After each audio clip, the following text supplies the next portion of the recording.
जय माता दी। स्वागत है आप सभी का। आप सभी ने बहुत टाइम से एक वीडियो की डिमांड की थी। इसमें बहुत सारे लोग हैं, पूर्णिमा का व्रत कैसे करें। अभी कल की पूर्णिमा की बात जो आ रही है, जहाँ ग्रहण होगा, ग्रहण के टाइम पे ये नियम नहीं होंगे, क्योंकि भारत में तो ये ग्रहण दृश्य नहीं है, तो कोई सूत्र संबंधी नियमों का कुछ मतलब ही नहीं है। तो एक नॉर्मल पूर्णिमा की बात हो रही, कल की बात नहीं हो रही। जहाँ जहाँ ग्रहण दृश्य होगा वहाँ ये विधियाँ नहीं की जाएंगी, इसलिए आपको पहले ही बता रही हूँ। नॉर्मली जब आप पूर्णिमा का व्रत कर रहे हैं, किसी भी पूर्णिमा को, तो एक नियम देखिए आपके अलग अलग हैं। एक सकाम पूजा व्रत होता है, एक निष्काम होता है। और हम सब में से अधिकतर तो सकाम ही करते हैं। वैसे तो निष्काम बहुत अच्छा होता है। आप अपने पूजा व्रत अपने भगवान को, अपने इष्ट को सौंप दें और उनकी उनकी प्रसन्नता के लिए करें, उनके प्रेम के लिए करें। भगवान के प्रेम के लिए कुछ करेंगे तो भगवान आपको क्या नहीं दे देंगे। पर हम लोग माया जाल में फंसे हुए हैं और अपने आप को बहुत बुद्धिमान समझते हैं। तो ठीक है, आप जब सकाम जिस भी कामना के लिए आप व्रत कर रहे हैं, सुबह कोशिश करिए नदी तालाब तीर्थों में स्नान करना पॉसिबल नहीं है तो घर में ही ऐसे कुछ शुद्ध जल मिला करके उससे आप स्नान करिए, ध्यान करते हुए गंगा जी का। उसके बाद आप स्वच्छ वस्त्र धारण करके संकल्प कीजिए। हाथ में कुछ नहीं, द्रव्य सुपारी अक्षत वगैरह नहीं भी है तो जल लेकर कम से कम संकल्प कीजिए। अपना नाम राशि गोत्र बोलिए, किस कामना से आप ये व्रत कर रहे हैं वो बोलिए, और भगवान से प्रार्थना करिए कि मुझे शक्ति दीजिए। हम जब कहते हैं ना मैं करूँगी मैं करूँगा, तो सब व्यर्थ हो जाता है। कहीं ना कहीं बहुत बड़ी बड़ी गलतियाँ भी हो जाती हैं अनजाने में। तो आप भगवान से प्रार्थना कीजिए कि मुझे शक्ति दीजिए, मैं ये कर सकूं और मैं ये इस निमित्त करना चाहता हूँ। अगर इसमें कोई गलती हो जाए तो मुझे अपना शिशु समझकर माफ़ करें। मैं शिशु भाव से ही ये कर रही हूँ। जब आप शिशु भाव से करेंगे तो फिर बहुत सारे दोषों का निवारण हो जाता है। भक्त बनना फिर बहुत आपकी परीक्षाएं होती हैं।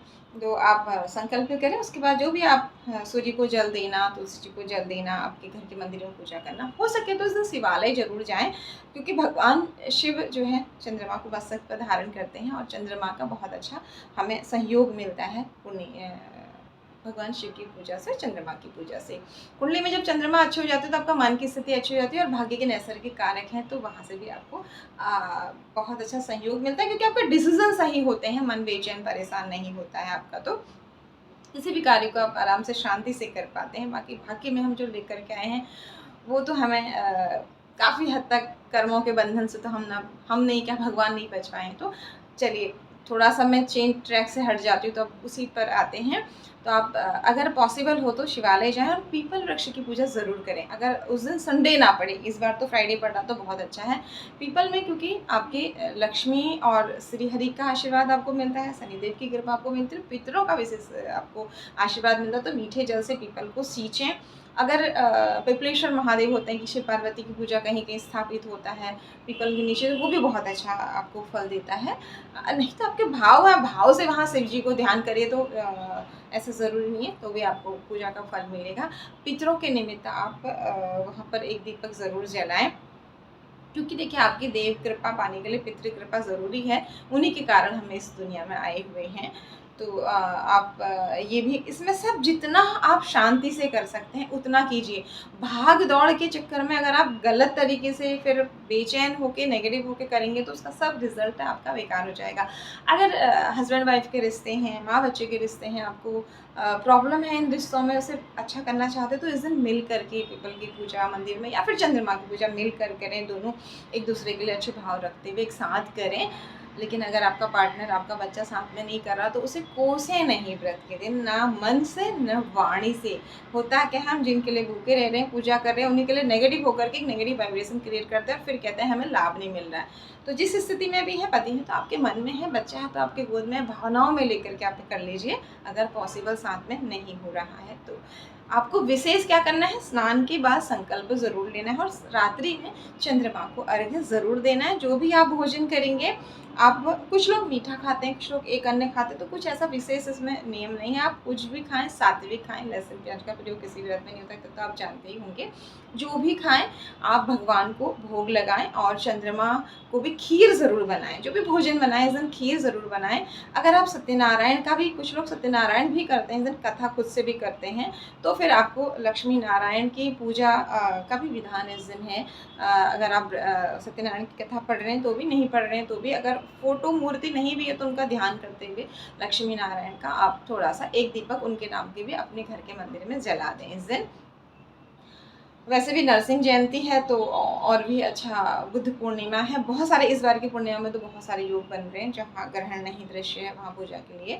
तो आप इस तरह से अपने नियमों को करें, दिन भर भगवान को हृदय में धारण करते हुए अपने कर्तव्यों को करते रहें, सायंकाल को अर्घ्य दें, अपनी कामना बोलें। अगर आपका अपने बच्चे के साथ रिश्ता अच्छा नहीं तो उसके साथ प्यारी सी बातें करें, उसको बहुत ज़्यादा टीचर मत बने, उसके सामने बहुत ज़्यादा शिक्षाएं इस दिन ना दें। कोशिश करें कि उसके मन में क्या चल रहा है उसे जान पाएँ, आपके पार्टनर के मन में क्या चल रहा है उनसे कुछ अच्छी बातें करें, चंद्रमा की रोशनी में बैठें। कभी दूसरे को भी सुन लें चुप हो करके, उसके अंदर भी तो कोई प्रॉब्लम चल रही होगी। समर्पण के भाव से सब कुछ करें और जो भी भोग लगाएं आप तुलसी के साथ श्री हरि को, महालक्ष्मी को, चंद्रमा को, उसे पूरे घर में बांटें। और एक विशेष उपाय, इस दिन आप पूजा करने के बाद एक बर्तन में गंगा जल मिला हुआ, तीर्थ जल मिला हुआ जल रख दें, उसमें थोड़ा सा गुलाब जल डाल दें, गुलाब की पंखुड़ियाँ फैला दें। इसमें से कोई चीज़ नहीं है तो टेंशन ना लें, जल ही रख दें, बस भाव कर दें कि तीर्थ आ गए यहाँ। पत्थर में भगवान को बुलाने वाली ही हमारी संस्कृति है। और वहाँ पर एक दीपक जला करके मेडिटेट करें, चंद्रमा को देखें ऐसे कि आपकी बात हो रही है उनसे और वो बहुत ही अमृत आपके ऊपर बरसा रहे हैं। और जो भी आपकी इच्छाएं हैं वो उनसे कहें और वो जल चार्ज हो रहा है ऐसी कल्पना करें। फिर इस जल का पूरे घर में छिड़कें, सबके ऊपर छिड़कें। इसके थोड़े से छींटे आप पीने के पानी में डाल दें, इसमें से तुलसी का पत्ता निकाल करके पानी के पीने में डाल दें। पूरे एक बॉटल बना लें, पूरे महीने उसका प्रयोग करें, मैंने पहले ये प्रयोग बताया था आपको, तो आपको बहुत अच्छा लाभ मिलेगा। ऐसे कुछ छोटे छोटे उपाय और चाहते हैं तो वीडियो को प्लीज़ मैक्सिमम शेयर कीजिए और अपने सुझाव दीजिए। अब आशा करती हूँ आप कंफ्यूज नहीं होंगे। एक नारियल ले जा करके भगवान शिव को या जो भी आपके इष्ट हैं उनको इस दिन अर्पित अपनी कामना करते हुए ज़रूर कर दिया करें। किसी ज़रूरतमंद को कुछ न कुछ भोजन आप चाहे पका कर दें या कच्चा दें, यानी कि कुछ न कुछ दान पुण्य ज़रूर इस दिन करें।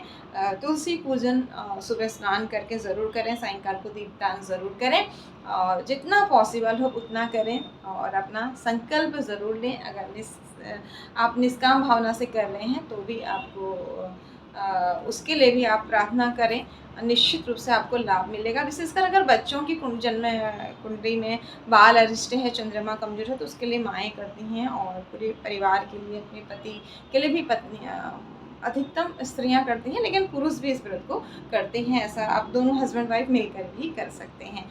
कैसे भी करें लेकिन पॉजिटिव होकर करें, दूसरों के लिए भी पॉजिटिव होएं। जब आप दूसरों को अच्छा सोचेंगे ना, यकीनन आपका अच्छा होता चला जाएगा, क्योंकि भगवान बहुत खुश होते हैं। उनका एक बच्चा दूसरे बच्चे के लिए अच्छा सोचता भी है तो करना तो बहुत दूर की बात है, और इसका उल्टा करने पर भी भगवान कभी खुश नहीं होते। इसलिए हमेशा पॉजिटिव सोचें, लोगों के लिए भी और खुद के लिए भी, और पॉजिटिव करने की कोशिश करते हुए भगवान को सब सौंप दें।